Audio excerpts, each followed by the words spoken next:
በምዕራብ አፍሪካ ሰማይ ስር በአሸዋና በቃጠሎ በሚታወቀው የሳሄል ምድር አሁን አዲስና የከፋ የፖለቲካ ማዕበል ተነስቷል። ይህ ማዕበል ተራ ነፋስ አይደለም። የሀገርን የጀርባ አጥንት የሚሰብር ወታደራዊ መንግስታትን የሚያናውጥና የጂኦፖለቲካዊ ሰንሰለቶችን የሚበጣጥስ የቀውስ ናዳ እንጂ። በማሊ መዲና ባማኮ ዙሪያና በበረሃማው ሰሜን የተከሰተው ድንገተኛ መብረቅ የአንድን ሀያል ጄኔራል ህይወትና የሀገሪቱን የሰላም ተስፋ ጥያቄ ውስጥ ከቶታል። የማሊው የመከላከያ ሚኒስትር ጄኔራል ሳዲዮ ካማራ በገዛ መኖሪያ ቤታቸው በታጠቁ ጽንፈኞችና በተገንጣይ አማጽያን በተቀናጀ ጥቃት መገደላቸው ለባማኮ ቤተ መንግስት አሰቃቂ መርዶ፣ ለአማጽያኑ ደግሞ የድል አዋጅ ሆኖ ተሰምቷል። ካቲ ባማኮን በቅርብ ርቀት የምትከታተል የማሊ ጦር ኃያልነት መገለጫ የሆነች ወታደራዊ ከተማ ናት። ሆኖም ባሳለፍነው ቅዳሜ የካቲ ሰማይ በጭስ ተሸፈነ። የመከላከያ ሚኒስትሩ ጄኔራል ሳዲዮ ካማራ መኖሪያ ቤታቸው የሞት ድግስ የተደገሰበት መድረክ ሆኗል። በፈንጂ የተሞላችው መኪና የጄኔራሉን ቅጥር ግቢ ጥሳ ስትገባ አካባቢው በድንጋጤ ታወከ። የማሊ መንግስት ኮሚኒኬሽን በሐዘን በተሰበረ ድምጽ እንደገለጸው ሚኒስትሩ እንደ ተራ ወታደር ሳይሆን እንደ ጀግና ተዋግተዋል። መኖሪያ ቤታቸው በቦምብ ናዳ ሲናጥ ከአማራ ሽሽትን ሳይሆን ፍልሚያን መርጠዋል። የግል መሳሪያቸውን አንስተው ከአጥቂዎቹ ጋር እስከ መጨረሻው ተናንቀዋል። ጥቂት አጥቂዎችንም ወደ መቃብር ቢሸኙም የዕጣ ፈንታቸው መዝገብ ግን በዚያው ሊዘጋ ተገዷል። በደረሰባቸው ከባድ ቁስል ወደ ሆስፒታል ቢወሰዱም ህይወታቸውን ግን ማትረፍ አልተቻለም። ከአማራ ለማሊ ወታደራዊ ስርዓት ተራ ወታደር አልነበሩም። ከሩሲያ ጋር ያለውን ወታደራዊ ጋብቻ የፈረሙ የምዕራባውያንን ተጽዕኖ በመቃወምና የሀገሪቱን የጦር ሰራዊት መልሶ በመገንባት ረገድ የጀርባ አጥንት ነበሩ። የእርሳቸው መውደቅ በባማኮ መንደሮች ላይ ለተቀመጡት ጄኔራሎች ትልቅ የደህንነት ስጋትና የስነ ልቦና ሽንፈት ሆኖባቸዋል። በጥቃቱ የሚኒስትሩ ቤተሰቦችና በቅርብ የሚገኝ መስጊድ ውስጥ የነበሩ ሰዎችም ሰለባ መሆናቸው ድርጊቱን ይበልጥ አሰቃቂ አድርጎታል። የዚህ ጥቃት ልዩ ባህሪ ስፋቱና ቅንጅቱ ነው። ለዓመታት በአይነ ቁረኛ ሲተያዩ የቆዩት የአልቃይዳ ክንፍ የሆነው ጃማት ኑስራት አልኢስላም ዋል ሙስሊምን ወይም ጂኒምና የቱዋሬግ ተወላጆች የሚመሩት የአዛዊድ ነጻ አውጪ ግንባር ኤፍኤልኤ ታሪካዊ ጠመንጃቸውን ወደ አንድ ወገን አዙረዋል። ይህ የአመጽ ጋብቻ ለማሊ ጦር መርዶ ሆኗል።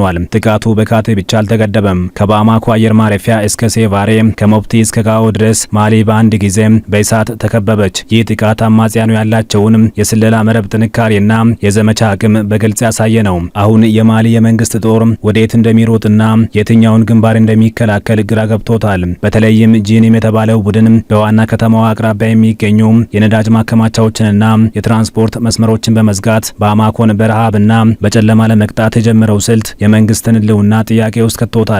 አማጽያኑ ህዝባችንን ከጨቋኙ የባማኮ አገዛዝ ነጻ እናወጣለን የሚል መፈክር አንግበው ሀገሪቱን ወደ ውጥንቅጥ እየመሯት ይገኛሉ። ይህ የጥምረት ጋብቻ በማሊ ታሪክ የመጀመሪያው ሲሆን ዓለም አቀፍ ተንታኞችንም ክፉኛ አስደንግጧል። በሰሜኑ በኩል ስትራቴጂካዊቷ የኪዳል ከተማ ሌላ የታሪክ ምዕራፍ የጻፈች ነው። ኪዳል ለቱዋሬግ አማጽያን የነጻነት ተምሳሌት፣ ለማሊ ጦር ደግሞ የሉዓላዊነት መስፈሪያ ሆና ትቆጠር ነበር። በፈረንጆቹ 2023 ማሊ በሩሲያ ቅጥረኛ ወታደሮች ታግዛ ከተማዋን ስትቆጣጠር ትልቅ ድል እንዳገኘች ታውጆ ነበር። ሆኖም ያ ድል ዛሬ እንደ ጉም በኖ ጠፍቷል። የኤፍኤልኤ ቃል አቀባይ መሐመድ ኤል ማውሉድ ረመዳን በኩራት እንዳወጁት ኪዳል አሁን ሙሉ በሙሉ ነጻ ናት ብለዋል። የመንግስት ጦርና የሩሲያ ወታደሮች ከተማዋን ለቀው ለመውጣት ከአማጽያኑ ጋር ስምምነት ማድረጋቸውም ተሰምቷል። የሩሲያ ወታደራዊ መረጃ መረብ ይህን ጥቃት አስቀድሞ አለማወቁና ለጥቃቱ በቂ ምላሽ መስጠት አለመቻሉ በሳሄል ምድር ያለውን የሩሲያ ተጽዕኖ ጥያቄ ምልክት ውስጥ ከቶታል።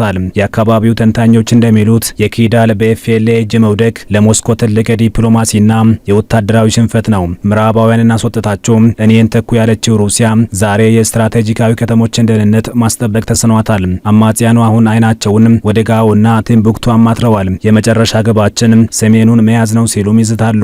የሩሲያ መንግስታዊ መገናኛ ብዙሃን አፍሪካን ኮርፕስ ጥቃቱን የመከተ ነው ቢልም መሬት ላይ ያለው ሀቅ ግን ተቃራኒ ሆኖ ተገኝቷል። ጄኔራል አሲሚ ጎይታ በፈረንጆቹ 2020 ስልጣን ሲይዙ ለህዝባቸው የገቡት ትልቁ ቃል ደህንነትን ማስመለስ የሚል ነበር።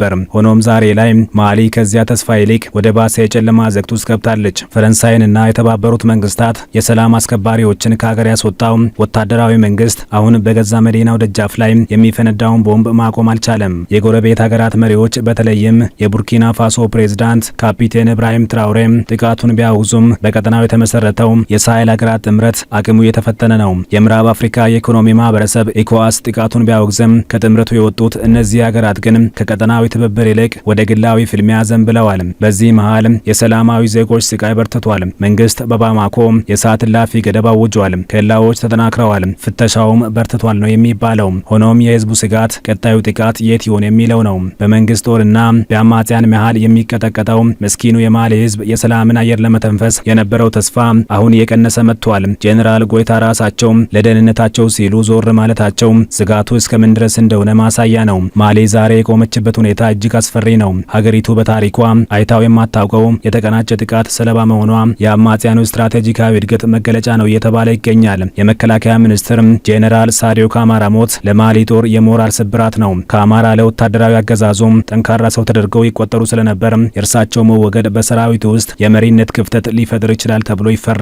የአልቃይዳና የቱዋሬግ አማጽያን ትብብር ደግሞ ለቀጣዩ የማሊ ህልውና እጅግ አሳሳቢ ጉዳይ ነው። እነዚህ ሁለት ቡድኖች ቀደም ሲል በአመለካከትና በዓላማ ይጋጩ የነበሩ ቢሆንም አሁን ግን የጋራ ጠላታቸውን ለመጣል ያላቸው ቁርጠኝነት ቀጠናውን ወደ ማያልቅ ጦርነት ሊከተው እንደሚችል ስጋት ነክሷል።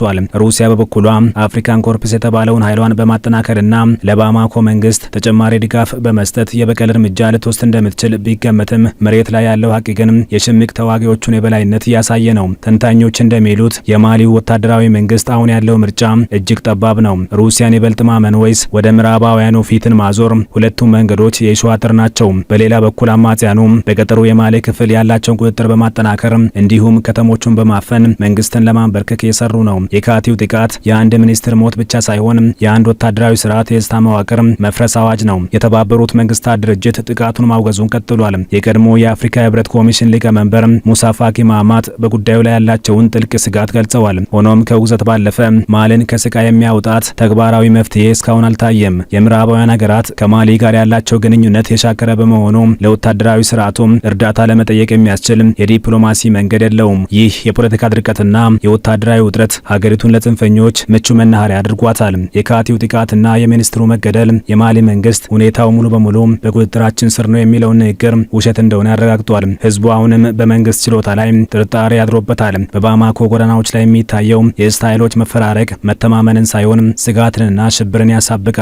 ከዚህ በተጨማሪ አማጽያኑ የሚከተሉት ስልት ሰላማዊውን ህዝብ ከመንግስት ጋር የማጋጨት ዓላማ አለው። መንግስት አሸባሪዎችን እመታለሁ በሚል ሰበብ የንጹሃን ዜጎችን ደም እያፈሰሰ ነው የሚል መረጃ በማሰራጨት ህዝባዊ አመጽ እንዲቀሰቀስ እያሰሩ ነው። ይህ ደግሞ ለማሊ የውድቀት ፍጥነትን ይጨምራል።